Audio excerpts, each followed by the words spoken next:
চা কফি না মদ? চা কফি? না মদ? কফি। বাড়ি কই? বাড়ি গৌরনদী, গৌরনদী পিঙ্গলাকাঠি। আচ্ছা, পোষা প্রাণী কোনটি? পোষা প্রাণী নাই। না। আপনি কি সম্পর্কে বিশ্বাস করেন? সম্পর্কে? হ্যাঁ। পছন্দের রং? সব রং। আমি যদি কোনো ফলের কথা বলি আপনি কি বলবেন? কোন স্পেসিফিক ফল? সফেদা। পছন্দের ফুল? শিউলি। সবচেয়ে বড় অ্যাডিকশন আপনার কোনটি? সবচেয়ে বড় অ্যাডিকশন ফোন না ধরা। সবচেয়ে বড় সফলতা? নাই। ব্যর্থতা? না, ব্যর্থতা নাই। সফলতা নেই, ব্যর্থতা নেই, তা আপনি ঠিক জায়গায় আছেন। যদি আপনি অদৃশ্য হওয়ার শক্তি থাকতো তাহলে আপনি কি করতেন?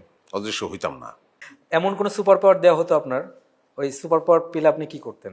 সুপার পাওয়ার পেলে আসলে আমি অনেক আগে একটা জিনিস বলছিলাম যে এটা সুপার পাওয়ার লাগে না, সুপার পাওয়ার তো অন্য জিনিস। আমার ঢাকা শহরে বেরোলে আমি প্রায়ই দেখি, মানে এটা তুইও দেখিস যে মানুষের ভুরুগুলো কুচকানো, আমার নিজেরও। রিক্সায় গাড়িতে সবাই এরকম আর কি। কি জানো, আমার ভুরুগুলো সোজা করে দিতাম। শেষবার গুগলে কি সার্চ করেছেন? গুগল